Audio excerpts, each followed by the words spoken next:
예, 안녕하십니까. 전명노무사입니다. 올해 2018년도 27회 공익노무사, 특히 인사관리로 문제를 푸시면서 굉장히 당황해 하셨던 분들이 되게 많은 것 같고요. 카페나 이런 데서 보니까 이제 내년부터 다시 공부를 시작을 한다라면 교과서를 달달 다 외워야 되겠다. 강사들이 준비해주는 거 필요 없다. 구석구석 모든 것을 다 암기를 해버리겠다. 이런 표현을 쓰시는 분들도 좀 계시는 것 같아요. 근데 실제로 우리가 출제된 문제를 보시면 교과서를 외운다 하더라도 풀 수 없는 그런 유형의 문제가 아닌가 생각이 제일 들고요. 오히려 여러분들이 좀 집중해야 될 과목은 이제 과거에 여러분들이 1차 시험을 보실 때 경영학 원론을 선택해서 시험을 보시는 분들이 계실 텐데 오히려 그 과목에서 조금 더 2차까지 대비하겠다. 물론 경영학 원론을 2차로서 서술하라 그런 내용은 아니겠지만 경영학 원론에서 얘기하고 있는 그런 철학들, 그런 이제 경영이라는 곳에 대해서 생각하는 사고의 스킴, 이런 부분들을 이해하는 것에 조금 더 신경을 써야 되지 않을까라는 그런 생각이 듭니다. 자, 왜 제가 이런 말씀을 드리느냐? 이제 이번 문제를 해설을 하면서 좀 살펴보도록 하겠습니다. 첫 번째 문제죠. 과학적 관리론. 과학적 관리론. 그 다음에 직무 설계, 선발과 훈련, 보상. 그 다음에 쭉 찍어서 나눠서 일성 감독 직무에 대해서 뭐라고? 기여한 바를 논하고, 그 다음에 인간관계론에 대해서 논하는데 이거를 어떤 식으로 논의할 거라면 요것과 비교를 해라. 두 개를 비교를 해라. 비교를 하면서 인간관계론에 대한 연구는 호선 연구를 중심으로 얘기를 해봐라 라고 얘기를 문제가 나왔다는 거죠. 자, 지금 제가 찍은 게 뭡니까? 목차죠. 자, 그래서 이렇게 목차를 친절하게 제시를 해주는 유형이다. 그래서 어떻게 보면은 컨셉만 우리가 잡으면은 기술을 하는 데는 그렇게 쉬운 문제다. 그렇게 어렵지는 않은 문제다. 쉽다라고 얘기하기 좀 그렇죠. 어렵지는 않은 문제다라고 좀 얘기를 할 수가 있을 것 같습니다. 그런데 우리가 공부하는 방법론을 이제 좀 생각을 해봐야 될 것 같아요. 지금 우리가 기출문제 해설을 통해서 이거는 어떻게 쓰지? 이게 중요한 게 아니죠. 이제 내년을 또 대비하시는 분들도 이 강의를 들으실 텐데 내가 어떤 식으로 공부를 해야 될까라는 공부 방법론 또는 이런 유형의 문제가 나온다라면 어떠한 식으로 목차를 구성을 해야 될까? 그 다음에 내가 준비를 하지 않은 문제가 나왔을 때 소위 말하는 브리타가 나왔을 때 어떠한 식으로 내가 목차 정리를 해야 될까? 이런 부분들, 이런 방법론들을 중심으로 한번 말씀드리겠습니다. 자, 이 문제 1번은 저랑 같이 공부하시는 분들은 제 교재에 41페이지부터 44페이지까지 나와 있는 그런 문제가 되겠고요. 이 부분들은 인적 자원 관리론의 히스토리 부분이라고 볼 수가 있겠죠. 그 다음에 우리가 과학적 관리론에서요. 지금 문제에 보면 직무 이렇게 되어 있습니다. 과학적 관리론의 요체를 보면 3S라든지 이런 여러 가지 동작 분석이라든지 이런 부분들이 있었습니다. 그런데 여러분들이 동작 분석이라고 얘기를 해보면 이거는 저는 항상 강조를 했습니다. 이 동작 분석은 직무 분석과 연결을 시켜라 라는 부분이었습니다. 그러면 어떻게 보면 여러분들이 준비를 안 하셨다 하더라도 직무에 대한 우리는 직무 분석을 하면 뭐를 받는다? 직무에 대한 정보를 가져오게 된다라는 거죠. 그러면 이 직무 정보를 가지고 유용하게 직무 설계, 선발과 훈련, 보상에 사용을 할 수 있게 될 것이라는 거죠. 이러한 부분들로 생각을 하시면 될 것 같고요. 그 다음에 일성 감독 직무입니다. 자, 어떻게 보면요. 과거에는 문제가 나오면 이러한 현상에 대해서 확계평 입류방 개념으로 정의를 해봐라. 이렇게 나왔습니다. 그죠? 그런 부분들을 이제 크게 3가지 카테고리로 지금 제시를 해준 거예요. 근데 우리가 준비를 안 해도 생각을 못 했던 일성 감독 직무. 관리자죠. 관리자에게 기여한 바가 무엇인가라는 부분이죠. 자, 이것도 마찬가지인데요. 일성 감독 직무자들, 이 관리자들이 하는 행동이 무엇인가? 여기에서 경영학적인 사고가 좀 필요하다는 거죠. 자, 페이올 한번 생각해 보시죠. 페이올은 뭐라고 얘기했습니까? 경영 관리. 관리라는 것은 무엇이냐? 관리 또는 감독. 이런 부분들은 계획, 조직화, 지휘, 조정, 통제. 이런 역할을 관리 활동으로서 이루어진다라는 거죠. 그 중에서 그 중에서 일선 감독 직무 하는 사람들도 이러한 역할들을 하게 될 텐데, 이러한 역할을 수행함에 있어서 직무 정보를 가지고 어떻게 유용하게 사용을 하게 되었는가라는 부분들을 기술을 해봐라 라는 부분이죠.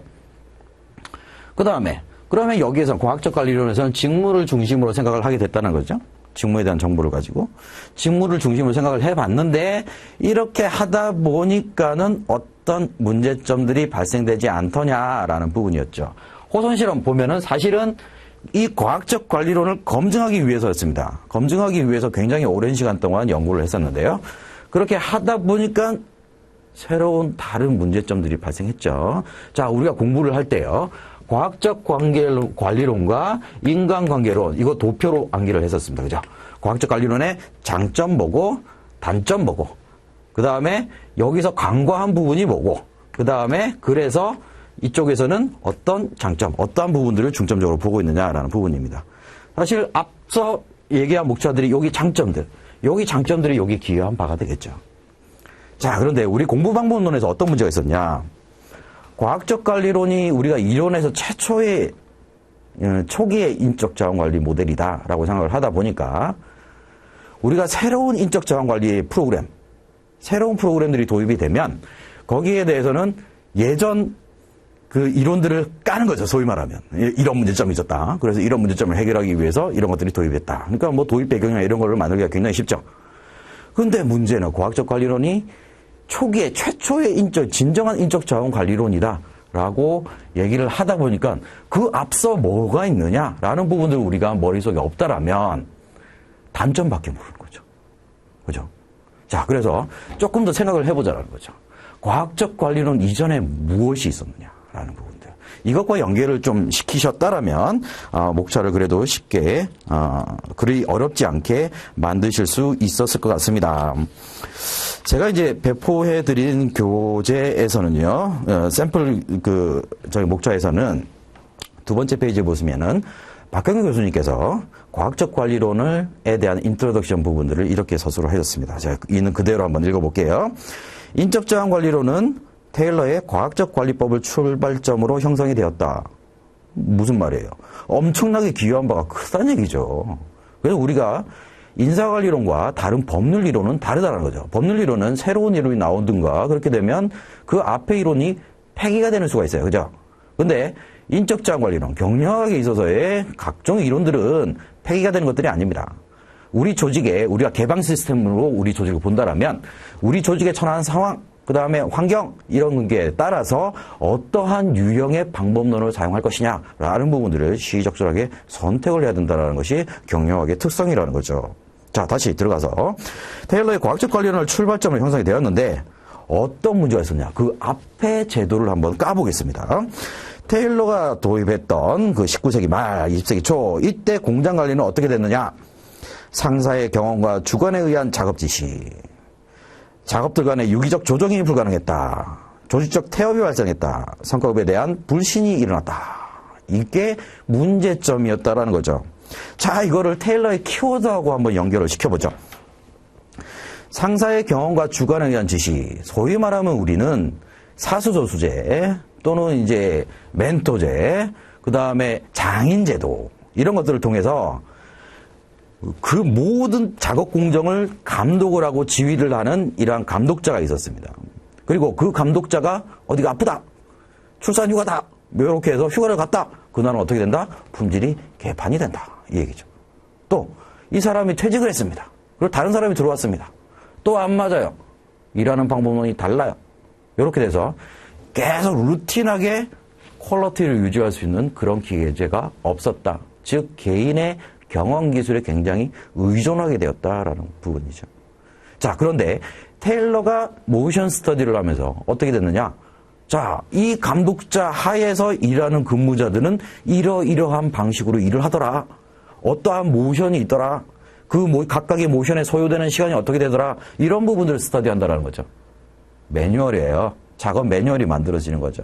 이렇게 되면 감독자들도 야, 얘가 결론적으로 봤을 때는 평가로 한번 생각을 해보죠. 평가로 봤을 때는 쟤는 좀 아니야. 못하는 것 같아. 과거에는 이렇게 평가를 했다라면 이제는 이 정보를 가지고 한다라면, 쟤는 이러한 A, B, C, D, E라는 이러한 모션으로 구성이 되어 있는데, 이 직무는. 얘는 C, D 직무에 대해서, C, D의 태스크에 대해서, 이러한 모션에 대해서는 문제가 있더라라는 부분들을 쉽게 발견할 수 있다라는 거죠. 그 다음, 발견하면 어떻게 됩니까? 이 부분들을, 그러면 C, D에 대해서 학원 갔다 와. 공부해. 이렇게 할 수가 있는 거죠. 이게 학습에 대한 연계가 되겠죠.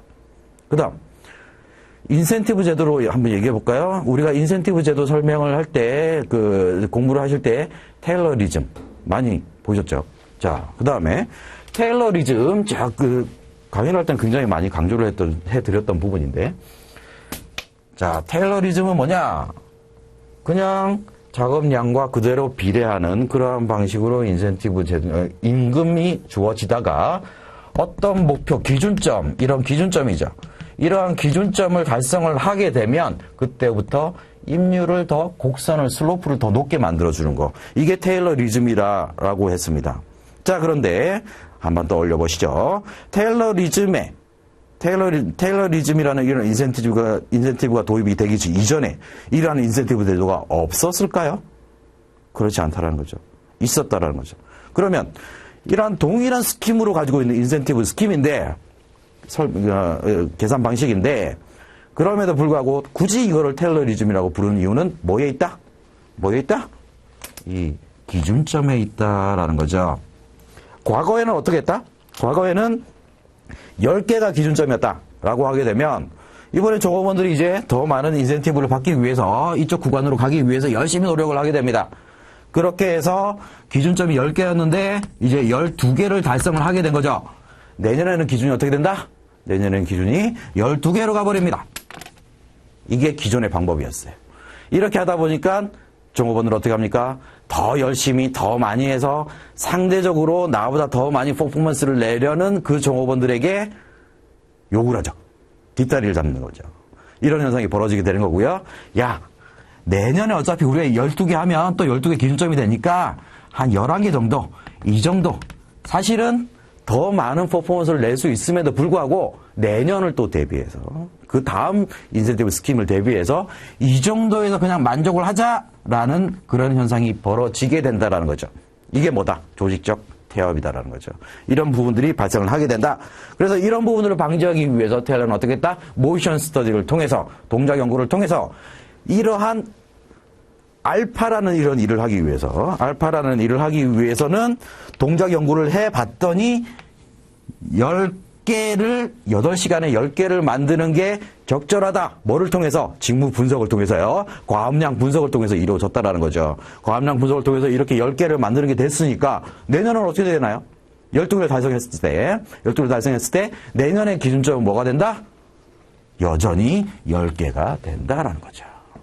자, 그래서 조직도 태업을 상대적으로 줄일 수 있는 그런 여지가 만들어졌다라는 거죠. 그래서 조직적 태업과 성과급에 대한 불신, 이런 부분들을 해소하는 기제로서 테일러리즘이 작동을 하게 되었다라는 거죠.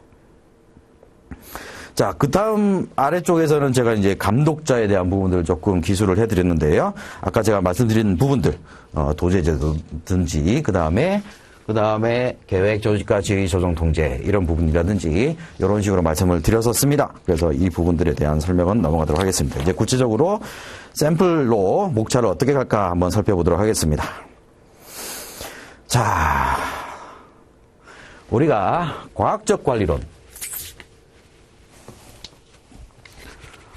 관리론과 그 다음에 인간관계론 이렇게 넘어갔을 때 그 목적은 무엇인가요? 그 목적은요? 그 목적은 경량학의 목적, 인적 자원 관리의 목적, 즉 성과 달성, 효율성 있게 효과를 내자라는 부분이죠. 그래서 제가 목차를 갖다가 인적 자원 관리의 방식과 성과 창출 간의 상관관계 이렇게 좀 얘기를 했습니다. 왜냐하면 인적 자원 관리에 대한 인적 자원을 관리를 함으로써 우리 조직의 성과를 어떻게 낼 것이냐라는 부분들에 대한 연구가 바로 이러한 연구들이라는 거죠. 그래서 서론에서는 어떤 키워드들을 넣을 수가 있을까 생각을 해보면 최근 경영 환경에서는 어떤 자원보다 인적 자원 관리가 기업의 경쟁력을 좌우하는 요소다라는 부분들 얘기해 줄 수가 있겠죠. 그 다음에 이러한 경쟁력을 좌우하는 성과 창출을 위해서 우리가 연역적으로 한번 살펴본다라면 과학적 관리론이 성과 창출을 위한 인적 자원 관리. 성과 창출을 위해서는 예전에는, 그전에는 뭐 했다? 토지 사자, 기계 사자 이렇게 갔다는 거죠. 이제는 인적 자원 관리를 해야 된다라는 그러한 사고 체계를 도입하는 굉장히 지대한 공헌을 한 것이 과학적 관리론이라고 할 수가 있겠다. 왜요? 왜라는 내용들을 해보면 과거의 도제식 관리, 사람을 소모품으로 생각하는 것, 이러한 관점에서 경제인 관점으로 사람을 보는 눈을 체계적으로 바꾼 것이 테일러리즘이라고 볼 수가 있겠다. 이 정도에서 테일러리즘 한번 소개를 시켜주고요. 반면에 호손 실험에서 촉발된 인간관계론, 이런 부분들은 성과 창출을 하는 데 있어서 단순히 분업의 원리 또는 그 개개인이 수행하고 있는 직무에 대한 관리만 가지고는 성과 창출에 어느 정도 제한이 있다라는 거죠. 어느 정도 선에 올라가면은 더 이상 올라가지 않는 그런 문제들이 발생하겠다. 그래서 인적 자원 관리에 있어서 어떠한 식으로 관리를 해야 되는지 또 다른 관점을 제시하는 그런 역할들이 인간관계로 해서 제시가 되었다. 이 정도로 제가 서론을 조금 샘플로 꾸며 봤습니다. 그 다음 목차에서는 이제 본격적으로 이제 제시한 목차대로 한번 나가보는 거죠. 과학적 관리론 먼저 한번 소개를 해보겠습니다. 과학적 관리론이 왜 형성이 되었는가라는 거죠. 인적 자원 관리라는 것은 테일러의 과학적 관리법을 기점으로 출발을 했다라고 볼 수가 있겠는데, 아까 우리 박경인 교수님께서 우리가 적어주신 그 내용들, 이 부분들을 형성 배경으로 제가 좀 정리를 했습니다. 다시 정리를 한다면 상사의 경험과 주관에 의한 작업 지시, 작업자 간의 유기적 조정 불가능, 조직적 태업, 성과급에 대한 불신. 어떻게 본다라면은 테일러리즘이 기여한 효과는 이거에 대한 반대말을 쓰시면 되겠죠. 이거에 대한 반대. 상사의 경험과 주관에 의해서가 아니라 객관적 기준에 의해서 작업관리가 되었다. 작업자 간의 유기적 조정이 가능하게 되었다.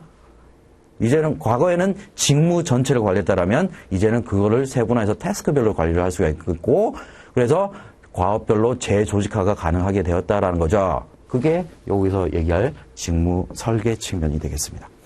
그 다음에 조직적 태업, 성과급에 대한 불신, 이 부분은 평가와 보상, 이런 측면에서 얘기를 해줄 수가 있겠죠. 자, 그 다음, 이러한 배경, 백그라운드, 그 다음에 정의. 우리 목차의 논의하는 논리적인 흐름이죠. 배경이 어떻게 되느냐, 그 다음에 이 개념에 대한 정의가 어떻게 되느냐. 그래서 과학적 관리론의 정의를 내려봅니다. 직무는 가능한 3S, 그 다음에 인간을 생산의 요소로 간주하고 견제적 동물이라는 관점에서 사람을 이해하기 시작했다라는 부분이죠. 자, 그 다음에 과학적 관리론의 기여, 이제 기여한 바에 대해서 본격적으로 노려보겠습니다. 자, 제가 여러분들 답안을 구성을 하실 때 물어본 거 바로 들어가지 말라고 그랬습니다. 그죠? 여기에 대한 인트로덕션 개념을 먼저 한번 적어주시고, 그래서 총론 개념으로 적어주시고, 그 다음에 세부적으로 이렇게 목차를 들어가시면 우리 생각하는 사고 체계가 굉장히 논리적이다. 그 다음에 어느 정도 맥락을 이해하고 있다. 이렇게 이제 채점 교수님들이 착각을 하신다라는 거죠. 자, 그래서 먼저 이 총괄적인 부분들 먼저 한번 정리를 해봅니다. 그래서 과학적 관리론의 기여입니다. 기여. 자, 그래서 근로자 측의 기여는 어떻게 되고 기업 측의 기여는 어떻게 된다라는 부분들. 자, 여기는 어디에서 우리가 볼 수 있냐면 직무 전문화. 그죠? 직무 설계 기법에서 직무 전문화의 장점이 되겠습니다. 이 내용들을 적어주시면 되겠죠. 선발과 훈련 용이, 대량 생산 가능, 높은 생산성, 농우비가 저렴하게 된다. 그 다음에 작업 관리가 용이하게 된다. 여기에서 일성 감독 직무에 기여한 바가 여기 5번 작업의 관리가 용이하게 된다라는 부분들. 이 부분들을 구체적으로 한번 적어봐라 라는 게 뒤에 목차에서 우리가 얘기할 부분이 되겠죠. 그 다음에 근로자 측 작업 결과에 대한 책임 부담, 정신적 부담. 직무교육을 특수하게 받을 필요가 없다. 왜? 예전에는 A부터 Z까지 일했더라면 나는 이제는 A, B만 일하면 된다는 거죠. 그래서 손쉽게 직무에 투입이 될 수가 있겠다. 그러므로 미순경의 취업이 용이하게 되는 장점이 있겠다라는 부분이죠. 자, 그 다음 목차 구체적으로 이제 과학적 관리론의 기여 부분들 보겠습니다. 저는 목차를 두 개로 나눴습니다. 지금 제가 설명을 드릴 때도 이렇게 두 개로 나눴죠. 인적 관리 측면에서의 기여. 인적 관리 측면에서의 기여, 그 다음에 현장 감독 측면에서의 기여. 이렇게 목차를 두 개로 나눴습니다. 과학적 관리론의 기여, 인적 자원 관리 측면. 요게 로마자 3번. 로마자 3번은 4번은 과학적 관리론 기여, 일선 관리자 측면. 이렇게 나눠서 봤습니다. 자, 그래서 목차대로 하시면 되죠? 직무 설계 측면은 어떠냐? 과학적 관리법은 아담 스미스의 분업의 원리를 기초로 발전이 되었다. 구체적인 모션 스터디를 통해서 뭐가 설정이 된다? 표준 근로시간이 설정이 된다. 그래서 성과 향상을 위해서 오타가 있네요. 성과 향상을 위해서 동작을 조정 재결합하는 방식으로 과업의 재설계가 가능하게 되겠다라는 거죠. 그 다음에 뭐 여러 가지 얘기들 더 해주셔도 좋습니다. 선발 측면입니다. 선발 측면. 자, 제가 요즘에 컨설팅 하는 것도 이 모션 스터디를 굉장히 많이 해요. 직무 분석을 할 때. 그래서 소위 요즘에 하는 모션 스터디는 뭐냐면 제조업 같은 데는 모션 스터디를 하겠지만 일반 뭐 우리가 머리를 사용하는 그러한 유형의 업종이다라고 하면 얘가 어떻게 동작을 하냐, 타이핑 몇 타 치느냐 이게 중요한 게 아니죠. A라는 태스크를 수행하는데 무엇을 하고 그 각각의 일을 하는 데 있어서 각각 소요되는 시간이 어떻게 되느냐라는 부분들을 분석을 하게 됩니다. 그래서 이게 작업량 분석이라고 우리가 얘기를 하는 부분이죠. 직무 분석 측면에서는요. 자, 이렇게 작업량 분석을 하게 되면 또 어떤 기여도가 또 있을까요? 여기를 또 어디에 활용할 수 있을까요?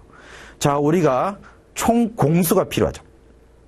새로운 프로젝트를 수주를 했습니다. 이 수주를 한 거를 이거를 실행하기 위해서는 총 맨데이 몇 시간이 필요합니다. 이게 나오겠죠. 그거 나누기 인당 공수 또는 인당 표준 공수. 뭐 예를 들면 우리가 주 50시간으로 최근에 이제 52시간으로 바뀌었는데 52시간이라면 연간 총 몇 시간의 근무 투입이 가능할 것인가라는 부분들을 가정을 하고요. 이거 나누면은 정원이 산출이 되겠죠. 자, 이런 식의 방법론입니다. 또 이제 A라는 직무, B라는 직무, C라는 직무가 있는데 딱딱딱 보니까 각각 소요되는 시간이 몇 시간이다? 이렇게 나눠보면은 탁 나눠보니 A라는 직무에 대해서 총 맨데이 몇 시간 필요하다. 나누면 A라는 직무에 대해서 필요한 인력이 1.7명 뭐 이런 식으로 정원 산정까지도 연결을 할 수가 있겠습니다. 나중에 또 이상한 다른 유형의 문제가 나오면 이런 정원 산정 측면에서 논의를 해줄 필요가 있겠죠. 지금은 그 얘기를 해주셔도 되겠지만은 이제는 여기서는 이제 하더라도 사이드로 이렇게 얘기를 해주셔야 돼요. 왜냐하면 목차를 이렇게 다 제공을 해줬기 때문에 목차 순서대로 따라가는 게 되겠죠. 선발 측면입니다. 선발 측면. 자, 과거에 우리가 이런 직무 분석을 하지 않고 직무 분석으로 아예 생각을 하시면 돼요. 과학적 관리로는 직무 분석을 하지 않고 선발을 한다라면 그 사람이 가지고 있는 잘생겼냐? 키 크냐? 학교 출신 어디냐? 학점이 얼마나 되느냐? 이런 것들 가지고 평가를 하게 된다는 거죠. 그래서 선발 도구의 타당성 부분들이 굉장히 저하가 될 가능성이 있겠다. 그 다음 우리가 A라는 직무를 수행할 사람을 뽑을 거다 말하는 거죠. 그러면 A라는 직무를 수행하기 위해서는 required KS에게 어떻게 되느냐? 필요한 지식, 스킬, 어빌리티가 어떻게 되느냐? 라는 부분들을 우리는 어디서 직무 분석을 통해서 그 정보를 가져올 수가 있겠다. 그래서 수행 과업에 대한 사전 정의가 이루어지고 여기에 따라서 직무 기반의 채용 의사결정이 가능하게 되겠다. 왜요? 성공적으로 직무 수행을 하기 위해서 필요한 육체적, 지적, 자격 요건을 사전에 정의를 할 수 있겠다라는 거죠. 훈련 측면입니다. 훈련에서는 하이 퍼포머 이 부분은 이제 보상 측면에서도 본격적으로 얘기할 부분이긴 하겠지만, 자, 훈련 측면에서 보면 두 가지 측면을 우리는 나눠서 생각을 해볼 수가 있을 것 같아요. 초기에 진입한 직원들에게, 신입사원들이죠.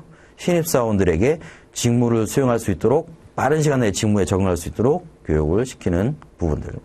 그 다음에 우리는 좀 지금 얘기할 부분들은 조직사회화나 이런 개념으로 얘기할 거 아닙니다. 직무 중심으로 얘기할 겁니다.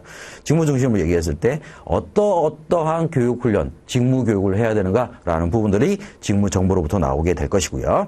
그 다음에 기존의 업무를 수행하는 사람들 중에서 로우 퍼포머, 저성과자들, 이런 사람들이 어떠한 부분에 문제가 있는가라는 부분들을 평가를 통해서 정보를 획득할 수가 있겠죠.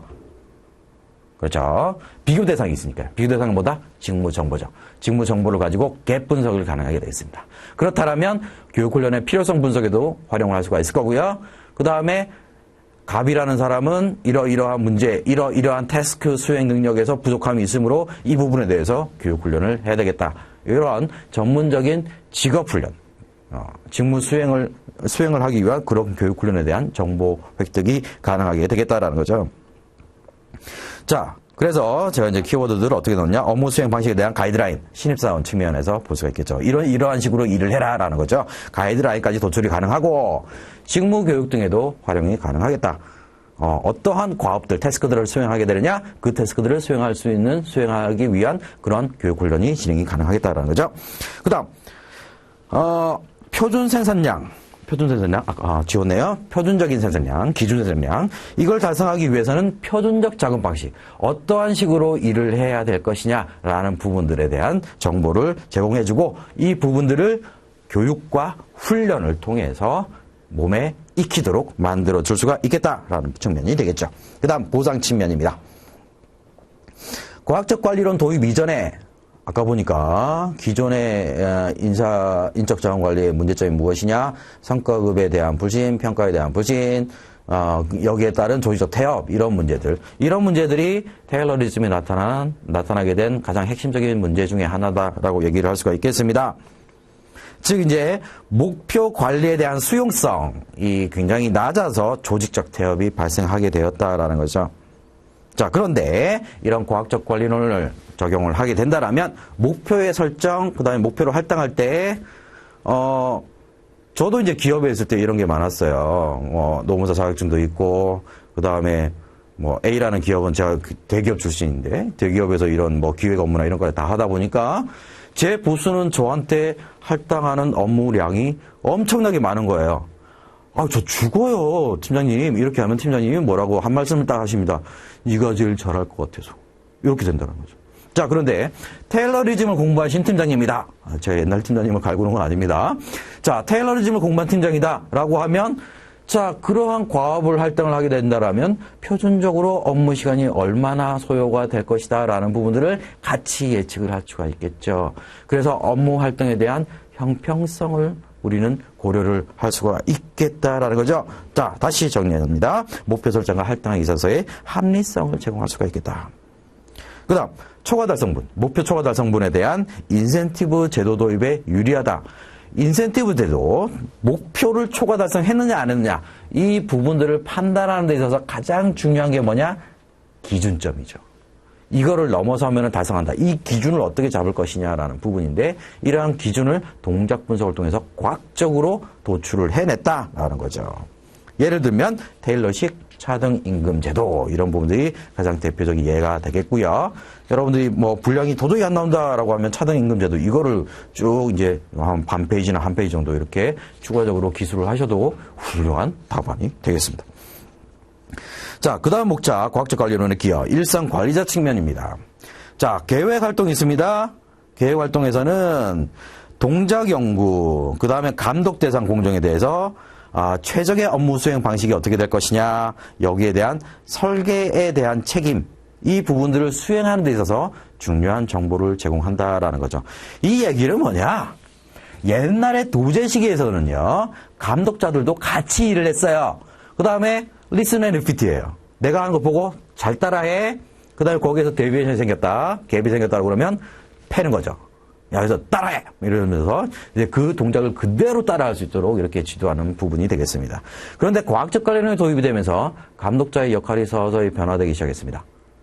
작업은 작업자들이, 감독자는 여기에 대한 계획, 조직과 지휘조정 중재, 그러한 역할들, 감독의 역할에 집중할 수 있는 그러한 계기들을 만들었다라는 거죠. 자, 그러면 어떻게 감독할 건데? 라는 부분입니다. 나랑 비슷한 동작을 펼치냐? 옛날에는 그런 식으로 봤다라는 거죠. 이제는요. 이제는 뭐 동작이 살짝 차 있다고 해도 크게 문제는 없습니다.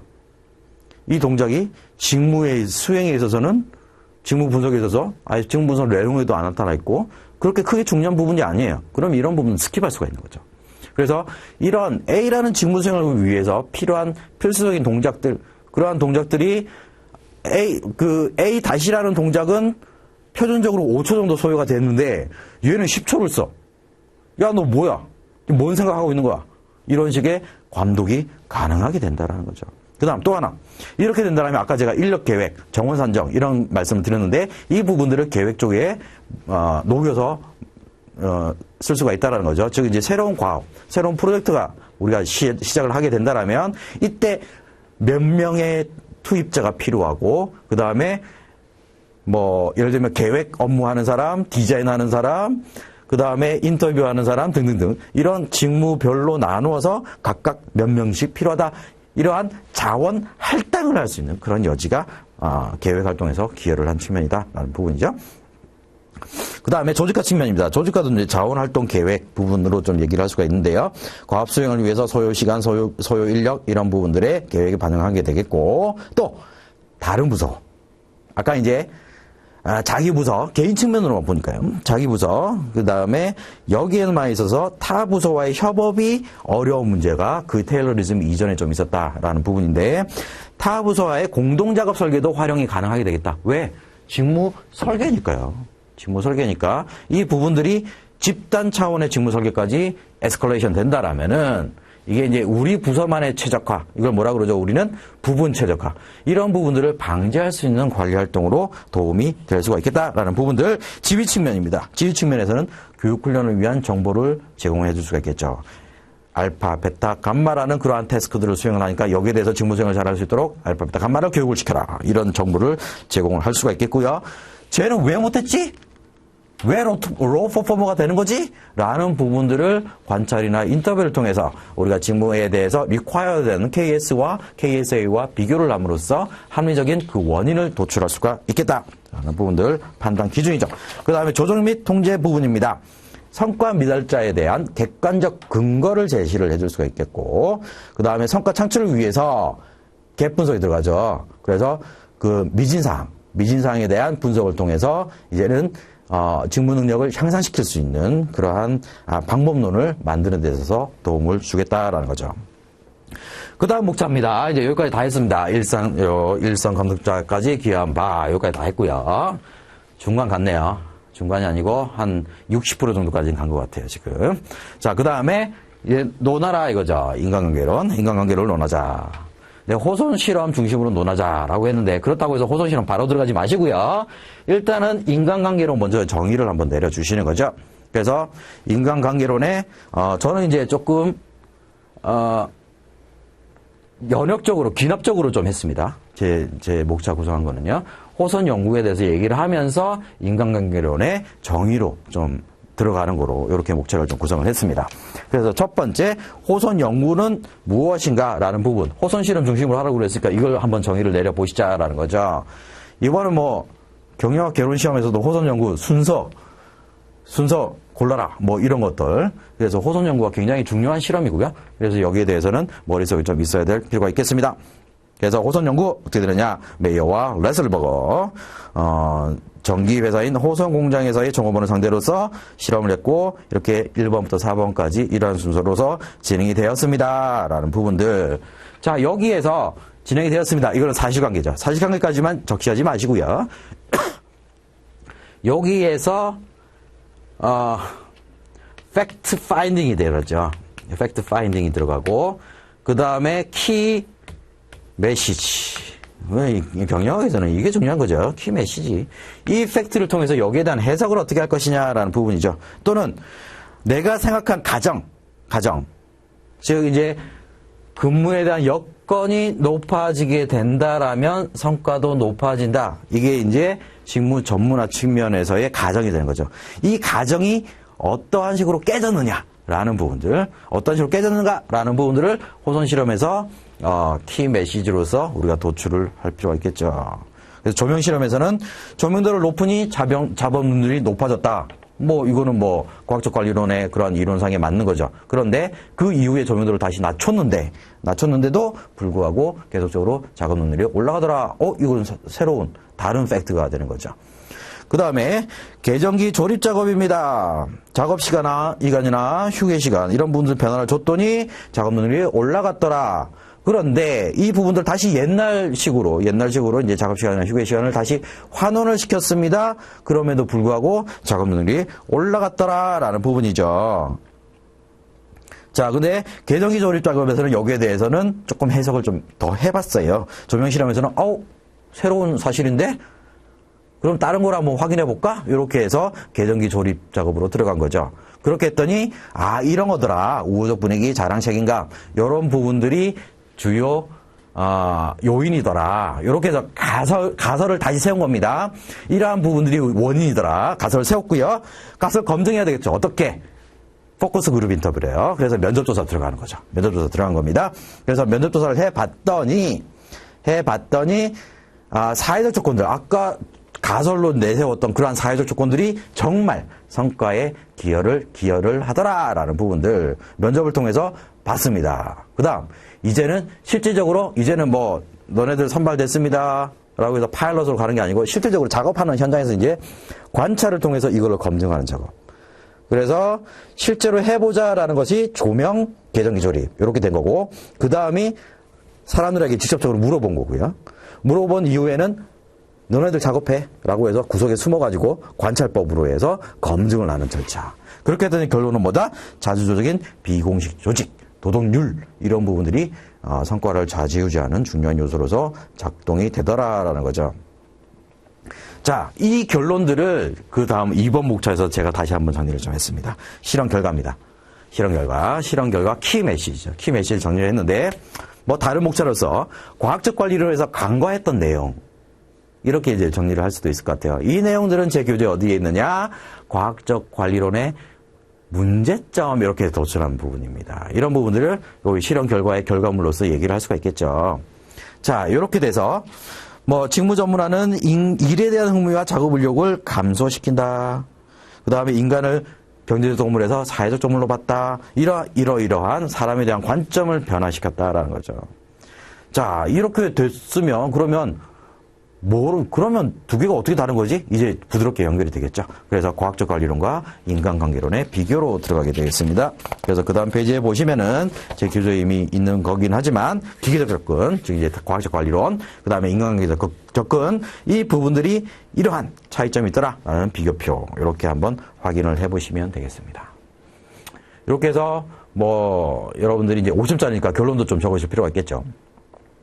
그래서 과학적 관리론은 이러한 직무 중심의 인적 자원 관리를 시작하게 된 그런 관점의 변화를 제시한 아주 획기적인 인적 자원 관리 기법이다라고 얘기를 할 수가 있겠고요. 반면에 인간관계론의 경우에는 우리가 조직의 성과 달성과 유지와 지속 가능한 성장을 위해서는 단순히 어떤 측면, 일개 측면만 볼 것이 아니라 직무라든지 경제인 가설이라든지 이런 한계 측면 볼 것이 아니라 여러 가지 고려할 요소들이 더 다양하게 있다라는 부분들, 여기에 대해서 키 메시지를 던져주고 있는 그러한 이론이다라고 얘기를 할 수가 있겠습니다.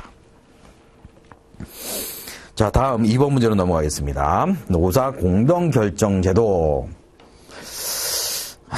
참 안타까운 문제죠. 여러분 이제 어떻게 보면 좀 불이타라고 볼 수도 있을 거고요. 노사 공동결정제도라고 아예 공식적으로 이렇게 명칭을 쓰고 있는 데는 독일이에요. 근데 우리가 이제 공부를 하실 때 노사 공동결정제도는 여러 가지 로마자 중에서 아라비아 숫자 1번, 2번 이 정도에 들어가는 아주 한 6줄, 7줄 이 정도로만 좀 정리를 했었죠. 근데 이 부분을 좀 깊게 얘기해야 되는 그러한 유형의 문제. 그래서 분량을 채우기가 굉장히 어려울 것으로 좀 예상이 된 그런 문제가 되겠습니다. 저도 이제 이번에 모의고사를 준비를 하면서 요즘에 경영진의 갑질 사건 이런 문제들 좀 얘기가 많았죠. 그래서 윤리 경영이나 이런 쪽으로 조금 다시 한번 부각이 되면서 문제가 좀 출제되지 않을까라는 부분이 되겠는데요. 사실은 갑질 사건이나 이런 부분들을 방지하기 위한 방안으로서 유효한 방안으로서 또 적용되는 부분들이 노사 공동 의사결정 제도다라는 거죠. 자, 그래서 다른 측면으로 또 이러한 민주화, 산업 민주화라는 부분들을 달성하기 위한 방법론이 무엇인가? 그 중에 이제 노사결정 제도를 얘기를 해봐라라는 건데요. 다시 한번 개념 방식으로 한번 생각을 해보죠. 자, 우리가 공부를 안 했다라, 따로 이거를 문제로 정리를 안 했다. 그래서 분량 맞추기가 도저히 힘들다라고 했을 때 이걸 어떻게 할까? 이제 방법론적으로 한번 생각을 해보시면요. 자, 우리가 노사협의회 제도 정리 한번, 그건 다 정리를 한번 노동법에서라도 정리를 한번 하셨을 겁니다. 마찬가지, 노사 공동결정제도는 우리가 노사관계에 있어서, 노사관계 측면이잖아요. 매년 이제 노사관계 문제가 나오는데 이제는, 그러면 좀 이렇게 심화된 문제가 나올 가능성이 이제 높아진다고 봐야 되겠죠. 노사관계의 발전 방향을 한번 생각해 보시죠. 노사관계 발전 방향. 커뮤니케이션의 레벨에 대한 수준 정의를 한번 해보자는 거죠. 그래서 처음에는 노사협의회 개념을 한번 생각해 보시죠. 그래서 정보에 대한 공유가 있겠죠. 그래서 우리 회사의 수익률, 매출액 어떻고, 뭐 이런 부분들. 그래서 우리 회사의 상황은 이렇습니다. 라는 부분들을 정보로 공유하는 거. 그 다음 단계. 어떤 이슈가 있고 현안이 있으면은 이 부분들을 근로자들과 협의를 해서 의사결정을 최종적으로 한다라는 그런 개념. 그 다음, 더 넘어가면은 합의라는 그런 개념까지. 이게 이제 노사협의회에서 주어지는 부분이 되겠죠. 합의. 그 다음에 거기서 더 발전한 개념이 의사결정 자체를 아예 지분을 가지고 의사결정을 한다라는 그런 개념. 그런 개념이 노사공동결정제도다라는 거죠. 그래서 실제로 보면 노사공동결정제도 안에서의 제도 안에서도 이러한 단계별로 기구들이 있게 됩니다. 그래서 조직체제, 운영 원리 이런 부분들도 이러한 단계별로 그냥 기술을 해주셔도 크게 감점 요인은 되지 않으실 거예요. 저도 이제 이 목차를 따라오면 이제는 똑같은 문제가 이제 나오지 않을 거니까 이걸 달달 외우실 필요는 없죠. 오히려 더 다행입니다. 다음번에 이제 시험을 준비를 하시는 분들은 독일법을 이제 공부할 필요가 없으신 거예요. 똑같은 문제 안 나오겠죠. 대신에 이러한 단계가 어떻게 되느냐, 커뮤니케이션 수준이 어떻게 되느냐, 이런 부분들, 이러한 사고 체계 정리를 해보시는 그런 기회로 한번 삼아보시면 되겠습니다. 자, 문제가 나오면 그 문제가 해당이 되는 큰 카테고리, 이거를 서론에서 먼저 얘기를 해보자라는 거죠. 그래서 노사공동결정제도는 종업원 의사결정제도에 해당되는 부분이니까 서론에서는 종업원 의사결정제도에 대한 부분들을 얘기를 하겠습니다. 의사결정 참가, 근로자 또는 노동조합이 기업 경영상의 의사결정에 참여하는 것이다라는 거죠. 왜? 산업민주주의, 또 글로벌 경제의 가속화, 이런 부분들을 통해서 이제 새로운 패러다임, 즉 이 패러다임 뭐냐? 종업원이 우리 기업에서 나아가야 되는 전략적 방향, 여기에 대해서 동의하고 몰입을 하지 않는다라면 기업의 지속가능한 성장은 힘들다라는 거죠. 이거를 뭐라고 그럽니까? 쉐어드 밸류라고 그러죠. 이렇게 쉐어드 밸류, 공유된 비전을 만들기 위해서는 종업원이 의사결정 과정 자체에도 참여하는 형태로 갔을 때 주인의식을 갖게 되겠죠. 이러한 가치관의 변화가 필요하다라는 거죠. 그 다음 요즘 트렌드에 또 뭐가 있냐면요. 지방 공공기관의 경우에 근로자 이사제 도입 부분들이 있습니다. 그 다음에 요즘 뭐 협동조합 얘기 많죠. 협동조합에서는 협동조합이 여러 가지 유형이 있는데 그 중에서 사회적 협동조합, 사회적인 공익을 달성하기 위해서 결성한 단체, 이런 사회적 협동조합에서는 근로자 이사제를 반드시 적용을 하게 돼 있어요. 그래서 우리 한국에서도 이 이슈들이 굉장히 많고요. 예, 뭐 2010년도부터 2012년도에 최초 용역이 나온 것 같은데 이러한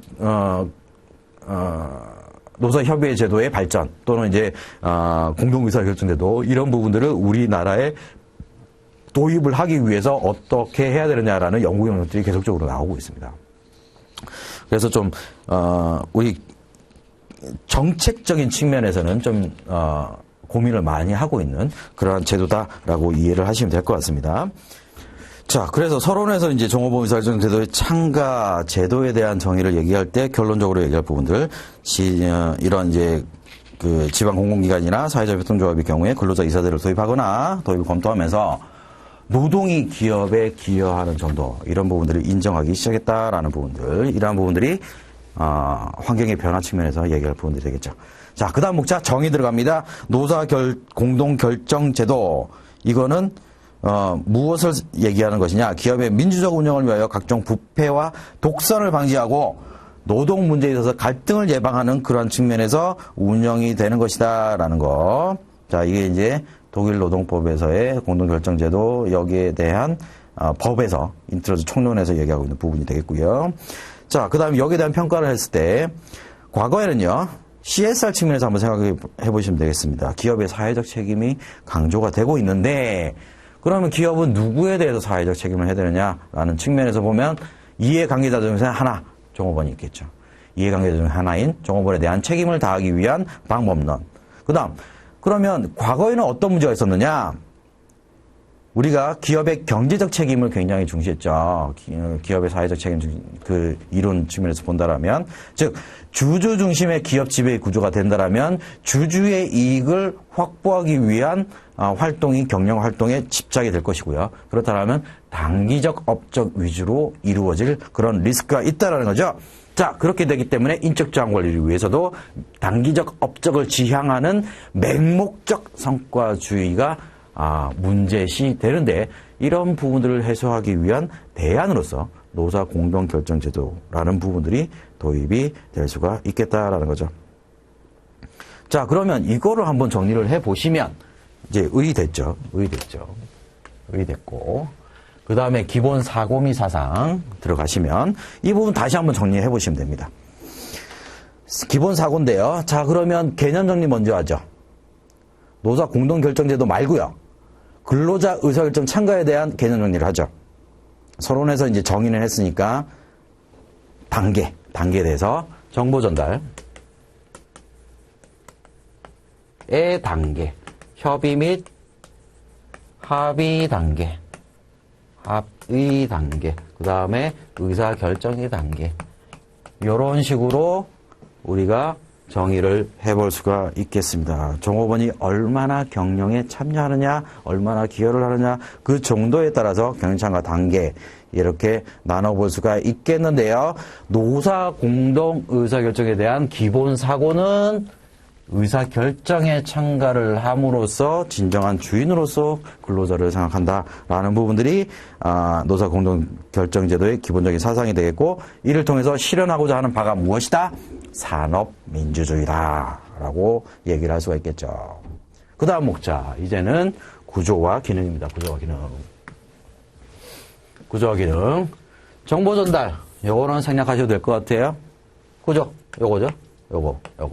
이렇게 해서 협의 및 합의를 하는 구조가 있을 거고요. 의사결정 참가를 하는 구조가 있을 거고요. 여기서 조금 공부를 하신 분들은 여기에서 의사결정에 대한, 사실 어떻게 보면 플랜에 해당되는 부분이라고 볼 수가 있겠죠. 그러면 두나 C 측면에서 뭐 할 수 있는 방법은 없을까라는 부분이죠. 어떤 의사결정을 하면은 그거를 실행하기 위해서 근로자들은 일을 할 거고 경영진들은 경영활동을 할 것입니다. 그래서 이것을 실현하기 위해서 제대로 이루어지고 있는가라는 부분들을 모니터링할 수도 있겠죠. 영어로 오디트. 뭐라고 그러냐면 감사 기능까지도 우리는 좀 디벨롭을 시킬 수가 있을 겁니다. 이렇게 되면 이제 이거는 20점 이상 받는 거죠. 여기까지 들어가게 된다면. 그래서 독일 개념으로 본다면 노동자 협의의 개념, 요게 요겁니다. 우리 노사협의회 생각하시면 됩니다. 그 다음에 감사위원회, 요거랑 요거 두 개를 합친 거, 요게 감사위원회 역할. 이게 이제 구조와 기능으로 얘기를 할 수가 있는 부분이 되겠죠. 노동자협의회는 뭐냐? 사업장의 전체 노동자가 참여하는 노동자 총회를 통해서 구성되는 노동자의 대표기관이다라는 거. 어떤 일을 수행을 하느냐? 근로자 보호를 위한 제방 규정들, 이런 부분들에 대한 내용들이 제대로 이행되고 있는가라는 부분들, 고충에 대한 제안, 고충에 대한 피드백을 하는 단계, 이런 부분들이 이루어지겠고요. 그 다음에 노동자 협의회에서도 공동결정하는 내용들이 있어요. 작업의 시작과 종료 시간, 임금의 구성과 지불 원칙, 휴가, 노동과 권익에 관련되는 경영상 주요 사항, 이런 부분들은 공동결정을 하도록 노사협의회에서 하고 있습니다. 노동자 협의회에서 하고 있습니다. 우리도 노사협의회에서도 협의 이렇게 돼 있죠. 그것과 유사한 개념으로 얘기를 하시면 될 것 같고요. 감사위원회, 여기 보시면 감사위원회가 이쪽이에요. 의사결정 부분들. 그래서 원칙적으로 노동자들이 기업의 많은 의사결정에 참여할 수 있는 채널로 만들어진 것이 감사위원회다. 무엇을 하느냐? 이사의 선임, 주요 경영 전략의 결정, 경영에 대한 조사 및 평가 업무를 수행하게 된다. 뭐예요? 이사회에 참여한다. 이렇게 아예 근로자로 조직된 이사회가 있다. 이렇게 보시면 될 것 같습니다. 결론. 노사 공동결정제도의 시사점이 무엇인가라는 부분이죠. 자, 우리 연구 용역들을 보시면요. 공동의사결정제도를 독일 거를 벤치마킹 하기 이전에 기업의 경영 구조나 뭐 경영조직법이라든가 회사법, 상법이나 조직 구조, 우리는 뭐 총회, 이사회, 뭐 감사 이런 식으로 구성이 되어 있는데 독일은 또 다르다라는 거죠. 유연적 체계로 되어 있는 부분들 가장 크게 특성을 본다라면은 그런 특성이 있기 때문에 그대로 벤치마킹하기는 좀 문제가 있고 우리나라의 실정에 맞춰가지고 커스터마이징 할 필요가 있다라는 부분들을 얘기를 많이 하게 됩니다. 그런 부분들이 필요하다라는 부분들을 첫 번째로 얘기를 해줄 수가 있을 거고요. 또 하나 한번 부정적으로 한번 볼까요? 요즘에 뭐 채용비리나 노동조합에서 노동조합 간부의 자녀를 채용하는 거, 이를 통해서 원천적으로 외부 인력들이 그 기업에 유입될 수 있는 그런 것들을 원천적으로 막아지는 거, 이거 참 문제다라는 얘기들 최근에 이제 뉴스에서 좀 나왔던 그런 것들이 좀 있습니다. 근데 어떻게 본다라면 기업의 노동자들이 의사결정 과정에 참여한다라면은 CSR 측면에서 본다라면 근로자에 대한 책임, 노동자에 대한 책임은 다할 수는 있을지 몰라도 그 외에 다른 이해관계자들에 대해서는 도외시할 가능성이 그런 리스크가 있다라는 거죠. 즉 이제 기업의 경제적 책임 외에도 사회적 책임이 간주되는데 노사 공동 의사결정 제도는 경제적 책임에 지나치게 치중하여서 이를 도외시할 필요가 있겠다. 즉 사회적 책임 중에서 우리 회사가 얼마나 돈을 더 벌 것이냐, 이를 통해서 얼마나 인센티브를 더 받도록 해야 될 것이냐, 이런 부분들이 주로 논의가 될 것이죠. 그래서 물론 앞서 제가 이제 서론 부분에서 지나친 단기 업적 위주의 성과주의의 대안이다라고 얘기를 했지만 그럼에도 불구하고 경제적 책임 쪽을 벗어나기에는 한계가 있다라는 거. 그 다음에 우리나라의 노사관계의 그 문화라고나 할까요? 이런 측면에서 근로자 대표. 예를 들면 이제 노조위원장이 이쪽에 들어간다라고 하면 과연 의사결정을 어떻게 할 것이냐라는 부분이죠. 그래서 의사결정에 있어서 노사관계와는 이거는 완전히 다른 메커니즘으로 운영이 되는 것이다라는 거죠. 그런데 우리는 노사관계라고 하면 일단 현재는 대립적인 관계, 갈등의 근원 이런 식으로 생각하는 경향이 있기 때문에 의사결정 자체에 대해서도 굉장히 많은 시간이 소요되고 그 다음에 갈등이 오히려 더 촉발될 그런 리스크가 있다라고 얘기를 할 수가 있겠습니다. 그래서 이제 커뮤니케이션에 대한 방법론들이나 이런 부분들을 어떻게 해야 될 것인가, 이 부분이 많은 고민을 해야 될 것이다 라고 얘기를 할 수가 있겠습니다. 다음 문제 넘어가겠습니다.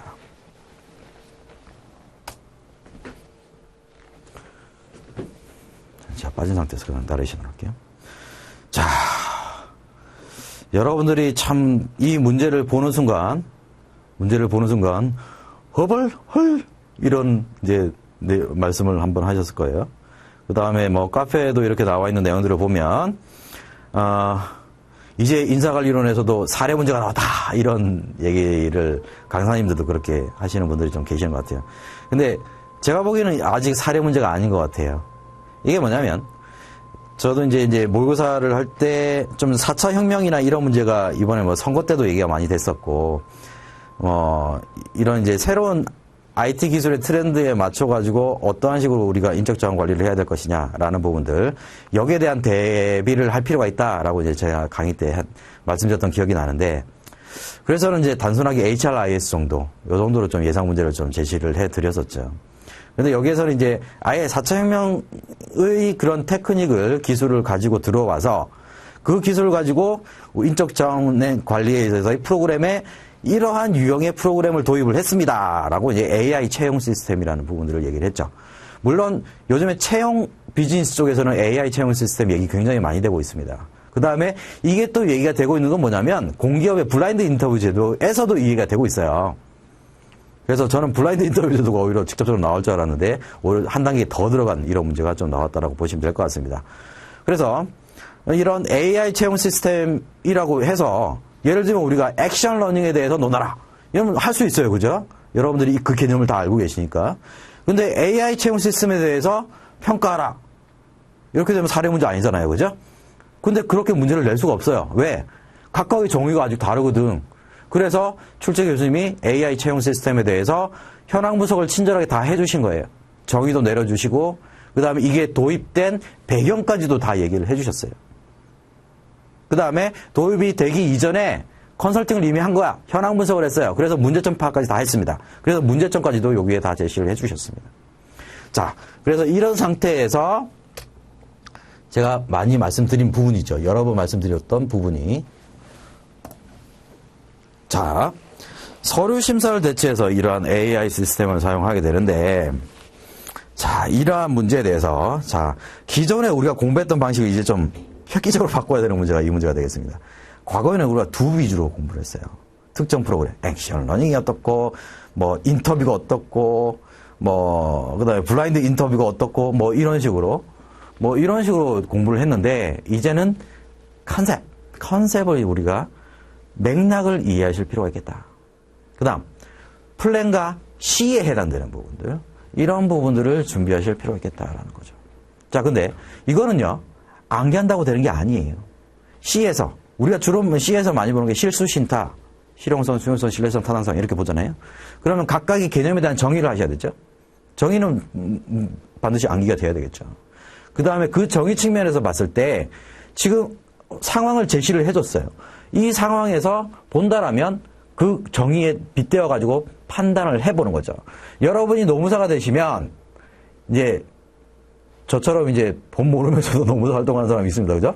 저는 이제 컨설팅 위주로 이렇게 하고 있는 사람이니까. 이렇게 된다라면 이러한 사고 체계를 학습하실 필요가 있습니다. 그러한 사고 체계를 머릿속에 체득하실 필요가 있는 거죠. 제가 이런 유형의 문제에 대해서는 제가 컨설팅 방법론으로 목차를 좀 만들려고 말씀을 드렸던 기억이 있습니다. 기억나시나요? 자, 그래서 컨설팅 방법론을 보시면 뭐냐면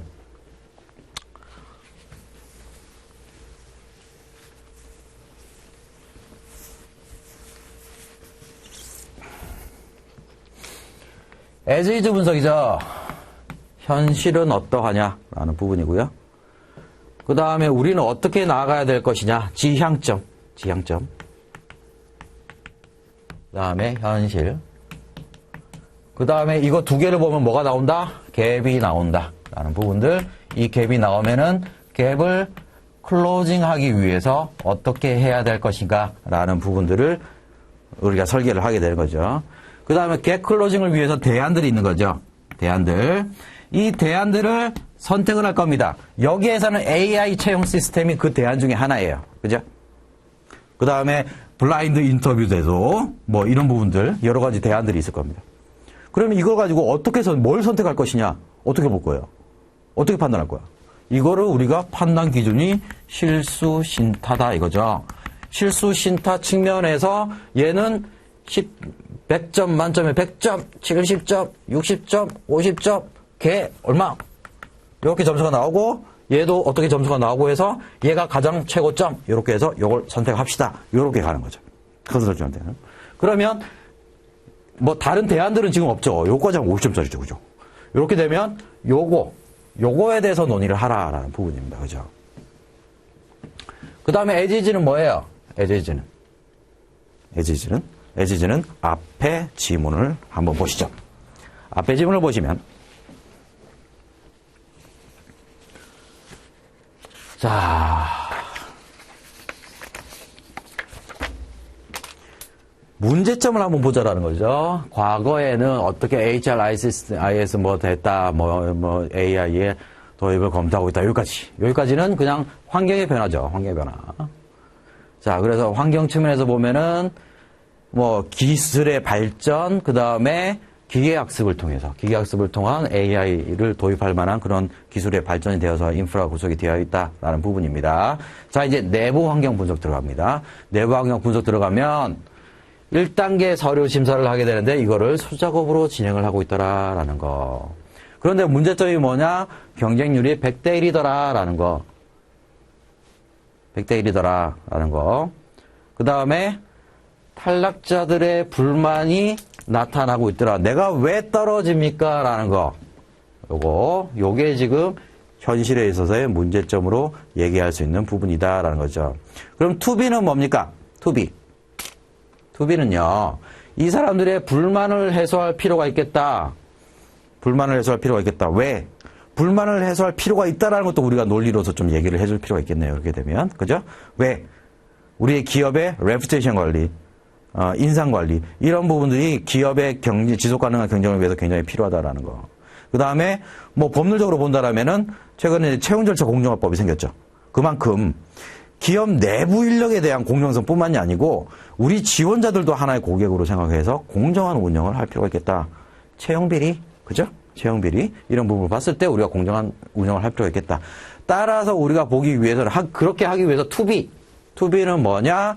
면접 기회를 모든 지원자들에게 면접 기회를 부여한다라는 거. 그 다음에 떨어진 사람에 대해서는 상세한 피드백을 제공한다라는 거. 그 다음에 요것도 하나의 투비라고 볼 수는 있겠는데, 좀 실수 신탁하고 좀 연결을 시켜보죠. 실수 신탁하고 연결을 해 봤을 때, 채용 데이터와 입사 후 성과 평가 데이터에 기반한 기계학습. 자, 이거 우리가 어디에서 나오는 얘기, 어디서 많이 본 그런 용어, 스테이트먼트지 않아요? 어디서 나옵니까? 타당성에서 나오죠? 그쵸? 타당성 중에서 뭡니까? 현재 타당도와 예측 타당도 이렇게 나눠지는데 여기서는 예측 타당도에 해당된다라는 거죠. 자, 그럼 뭐예요? 아까 실수 신탁 측면에서 나중에 이제 논의하라고 얘기할 텐데 이 기계적인 학습, 기계 학습을 통해서는 예측 타당도가 이미 되고 있다라는 거죠. 예측 타당도 검증이 되고 있다라는 거죠. 그럼 타당도 높다라고 당연히 나와야 되겠죠, 그죠? 자, 이렇게 하는 부분들. 그 다음에 화상 면접을 통해서 한다. 이제부터 제가 체크하는 부분들은 실수 신탁 측면에서 판단하기 위한 요소가 되겠습니다. 그 다음에 제출한 서류에 기반한다. 블라인드 인터뷰 제도의 장점. 이런 부분도 같이 넣을 수가 있겠네요. 그죠? 단순히 그 사람이 가지고 있는, 객관적인 데이터. 뭐, 예를 들면 학교 출신이 어디다. 뭐, 토익이 몇 점이다. 이런 부분들이 아니라 서류에 기반해서 질문을 자동 생성한다. 라는 거. 자동 생성한다. 데이터베이스 중심으로 이루어지고 있고요. 그럼 어떻게 되냐면 면접관이요. 면접관이 어떻게 되나요? 숫자가 하나죠. 시스템 하나가 되는 거죠. 자, 그러면 이렇게 됐을 때 여러 명의 면접관들이 있었을 때 나타날 수 있는 문제점들이 해소가 될 수 있겠죠. 그죠? 그런 측면에서 우리가 얘기를 해줄 수가 있을 거예요. 그 다음에 이렇게 한 이후에 1단계 끝나고 2단계 실무 면접으로 들어간다라는 거. 여기서 또 하나 힌트를 얻을 수 있는 거는 이거 1단계죠. 1단계고 2단계. 즉 이제 인터뷰 제도에서 단계적 제거법을 하고 있다는 얘기예요. 그죠? 단계적 제거법. 단계적 제거법의 가장 큰 문제점으로 얘기할 수 있는 게 뭡니까? 2단계에서 100점 맞을래요. 근데 1단계에서는 성적이 좀 안 좋아. 이런 애들 떨어진다는 거죠. 이게 자칫하면 우리가 인재 상위, 다양한 인재가 필요한 그러한 시대가 도래가 되었는데 단계적 제거법을 통해서 운영을 하게 된다라면 우리가 필요한 인재, 즉 타당도에서 성과가 높은 인재인데 떨어뜨리는 문제, 이런 부분들이 발생할 수가 있겠다라는 거. 그런 부분들을 해소할 수가 있겠다라는 거죠. 이것도 우리가 실수신탁 판단에 있어서의 중요한 요건이 되겠죠. 그 다음에 생뚱맞은 얘기가 또 나왔습니다. 그죠? 생뚱맞은 문제. 생뚱맞다라고 얘기하기는 좀 그런데 일단 경영 조직론을 공부하신 분들은 조금 유리할 수가 있겠죠. 여기까지 했습니다. 이거죠. 요거까지만 해도 참 25점짜리로 분량을 충분히 만들 수가 있는데 또 하나 더 있습니다. 조직 문화 강도, 조직 창의성. 여기에 대해서 이 AI 시스템을 적용을 하게 된다면 과연 어떠한 효과가 있을 것이냐라는 부분들. 여기에 대해서 얘기를 하라. 여기서 이제 일단 여기서 먼저 개념적인만 먼저 해드리겠습니다. 조직 문화의 강도 뭐냐? 으쌰으쌰 하느냐? 그 조직이 우리가 한 팀으로 하나의 조직이라고 생각하고 뭉칠 수 있느냐? 이게 조직 문화의 강도입니다. 그럼 조직 문화의 강도가 가장 강한 데는 어딜까요? 가족 기업이에요. 나와 유사성이 강한 사람이 많으면 많을수록 으쌰으쌰 잘하게 돼요. 그죠? 저는 조직에 들어가면요, 다른 사람들하고 저하고 잘 못 어울려요. 저랑 얘기를 잘 안 하려고 그래요. 왜냐하면 얘기하거나 뭐 보고서 쓰거나 이러면, 야, 단어 그 단어 아니야. 바꿔. 오타 났다? 뭐 이런 식이니까, 얘기가 껄끄러운 거죠. 왜냐하면 저는 단어를 중심으로 보는 이질적 인재거든, 그죠? 그래서 이질적 인재가 많아지면 조직 문화의 강도는 떨어진다라는 거. 그 다음 조직 창의성은 어떨까요? 이질적 인재만 중심으로 한번 보시죠. 이질적 인재가 많아지면 여러 가지 다양한 사고 체계를 가진 사람이 들어온다는 거죠. 그러면 조직 창의성은 높아진다. 이건 어떻게 보면은 반비례 관계에 있다라고 얘기를 할 수가 있겠습니다. 그러면 AI를 통해서 인력이 들어온다면 이질적 인재가 들어올 가능성이 어떻게 되느냐, 여기에 대한 판단에 따라서 이거를 얘기를 해줄 수가 있겠죠. 물론 이거 강사별로 제가 뭐 예시 답안을 좀 보니까 여기에 대해서는 뭐 해석이 분분하더라고요. 분분해요. 어떤 사람은 뭐 이 강도가 낮아진다, 어떤 사람은 높아진다, 뭐 이렇게 얘기하시는 분들이 계시는데 학자들도 마찬가지입니다. 어떻게 될 것이냐라는 부분에 대해서 그거는 예측이니까요. 다만 여러분들은 이 예측에 있어서의 논리성, 그 근거를 명확하게 제시를 해주시면 되겠습니다. 자, 이제 본론도 들어가시죠. 자, 이제 컨설팅 기법, 이 순서에 따라서 한번 보겠습니다. 바로 AI 들어가지 마시고요. 서론에서는 기존 채용 방식의 문제점, 여기에서 에지즈 분석한 거 있죠. 에지즈 분석을 정의를 한번 해보시죠. 인력의 채용이라는 것은 기업 경쟁력을 좌우하는 인재 유입이라는 의미를 가지고 있다. 그래서 굉장히 중요한 의미를 가지고 있으며, 채용절차 공정화법의 도입, 이런 것들이 최근에 법률적인 변경 환경에 있는데, 지원자들도 기업의 이해관계자라는 의미를 이제는 가지게 된 것이고요. 그래서 기업이라는 것은 두 가지 목적, 우리 기업에 부합된 적절한 인재를 선발하는 그런 과제, 또 이미지 관리 차원에서도 고도화된 채용 시스템의 도입이 필요하다라는 거죠. 자, 그러면 이러한 AI 채용 시스템을 도입을 하면 어떤 효과가 있을 것이냐, 뭐 목차대로 한번 설명하죠. 장점을 얘기하는데, AI 채용 시스템을 도입했을 때 어떠한 효과가 있을 것이냐. 그러니까 우리가 목차로 제시한 거에는 그게 없죠. 그렇지만 우리가 정의를 해주실 필요가 있습니다. 그래서 뭐 분량 그렇게 많이 가실 필요는 없을 것 같아요. 그래서 효과는 어떻게 되느냐. 역량 모델링이 가능하다. 즉 시스템 개발 과정에서 자연스럽게 우리 기업에서 높은 성과를 가진 사람, 그런 사람들은 인터뷰 때 어떠한 역량을 보유하고 있느냐라는 부분들을 기계적 학습 시스템을 대응해서 데이터베이스화 시킬 수가 있다는 거죠. 그래서 역량 모델링이 이러한 AI 채용 시스템을 개발하면서 모델링이 될 것이고, 이에 따른 인재상을 정립을 할 수가 있게 될 것이다. 인사부서는요. 자, 아까 다시 한번 들어가 보시면요. 인사부서는 빡세게 지금 살고 있어요. 인사부서는 어떻게 살고 있냐면, 이거죠. 수작업인데 경쟁률이 100대 1이에요. 그럼 뭐냐? 300개, 400개 이력서를 필터링을 해야 되는 1차 단계에서요. 그런 문제들이 벌어진다라는 거죠. 그러면 인사부서는 이 일만 하게 되는 거죠. 밤새 이력서만 보는 거예요.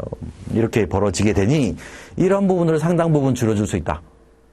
자, 이거를 우리가 어떻게 있어 보이게 표현을 할까요? 전략적 기능으로 인적 자원 관리자의 기능을 전환할 수가 있겠다라는 거죠. 그래서 인적 자원 관리자의 역할 4가지 매트릭스 기억하시죠? 여기서 콜러리컬, 그 다음에 인플로이 애드보킷, 그 다음에 스트래티직 파트너, 그 다음에 체인지 에이전시, 이렇게 인적 자원 관리자의 기능이 역할이 변화되어야 된다라는 건데, 지금 하고 있는 건 뭐냐? 이거예요. 여기에 대한 시간을 획기적으로 줄여둠으로써 이쪽 전략적 파트너 체인지 에이전시, 이 역할을 할 수 있도록 전환을 해줄 수가 있겠다, 이런 장점으로 얘기할 수가 있겠습니다.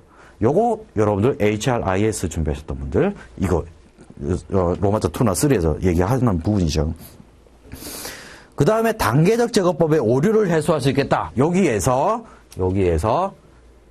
기존 전체 화상 면접 어디냐 모든 지원자들에게 면접 기회를 부여한다. 그러면 모든 지원자들을 평가할 수 있는 1단계에서 모든 지원자들을 평가하게 된다는 거죠. 따라서 단계적 제거법에서 자칫 발생할 수 있는 우리가 보유해야 되는 핵심 인력들, 보유해야 되는 인재를 놓치는 그런 문제들을 해결할 수가 있겠다라는 거. 서류 심사에서 선입견을 해소할 수가 있겠다. 여러분들 뭐 우스갯소리로 교수님들이 학점 이렇게 평가하실 때 선풍기로 돌려서 제일 멀리 나간 거, 뭐 이런 것들 높은 학점 준다, 이런 우스갯소리 하죠. 마찬가지입니다.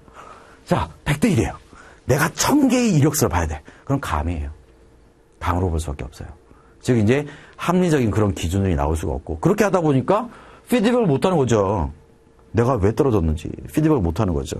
그렇게 돼서 외부에서 수용성도 굉장히 떨어진다라는 거죠.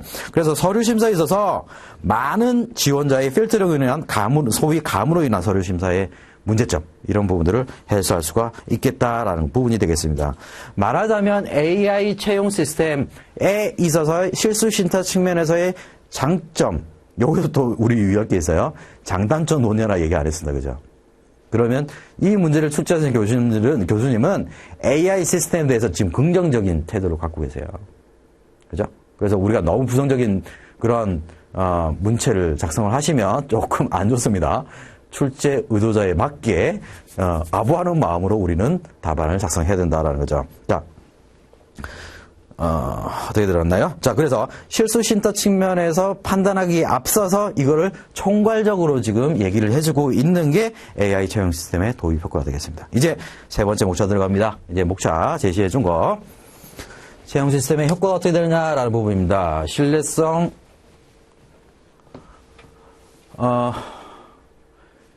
타당성, 신뢰성, 수용성, 실용성 측면, 요렇게. 요것도 이제 목차 순서대로 가는 거죠. 타당성 측면, 자, 먼저 정의를 내려주시죠. 타당성에 대한 질문. 타당성에 대한 판단 기준은 무엇인가라는 겁니다. 기업에서 성과를 낼 수 있는 사람을 뽑을 수 있는 그러한 도구인가? 이 AI 채용 시스템이 그 질문입니다. 자, 이런 측면에서 이제 판단을 해보죠. 질문의 데이터베이스와 그 다음에 지원서 기반 면접을 통해서 하나를 계속적으로 파고 들어가서 그 인재를 깊게 파악할 수 있는 그러한 질문들. 우리가 뭐 인터뷰한다라고 하면 4-5명 앞에 앉혀놓고 20분, 30분 그렇게 끝나죠. 이렇게 되면요. 한 명 가지고 1시간, 2시간도 할 수 있어요. 그죠? 심도 있는 인터뷰 진행이 가능하다라는 거. 합격 여부의 판단 기준은요. 어떤 사람은 합격이 되겠다라는 부분들을 우리가 어떻게 할 수 있느냐. 아까 보니까 예측 타당도 검증했죠. 그죠?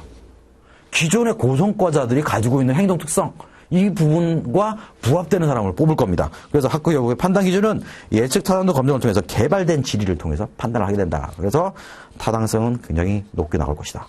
지문 자체도 이렇게 나왔으니까 타당성이 낮을 것이다. 이렇게 쓰신 분들 없겠죠. 네, 없으리라 믿습니다. 그 다음 신뢰성 측면입니다. 신뢰성 측면은요.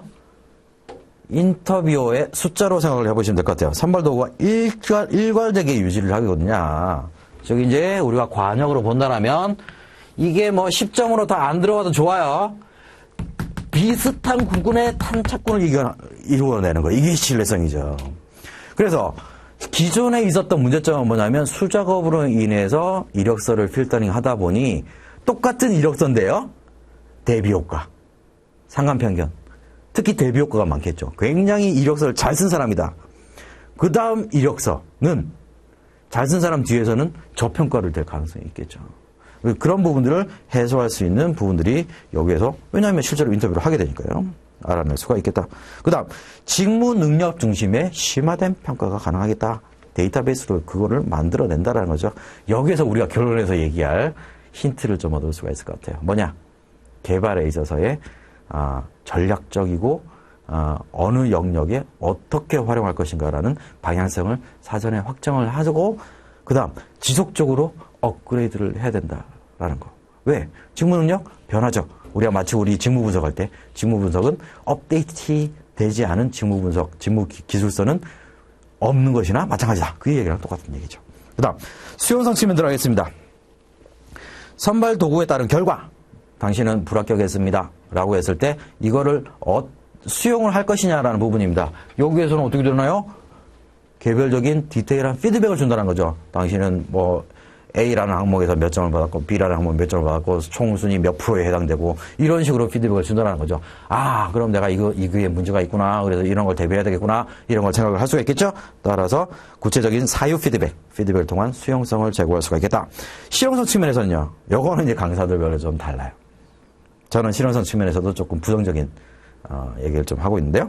비용 대비 효익이 큰가라는 측면입니다. 그럼 이건 두 가지로 볼 수가 있겠죠. 개발 비용은 당연히 크겠죠.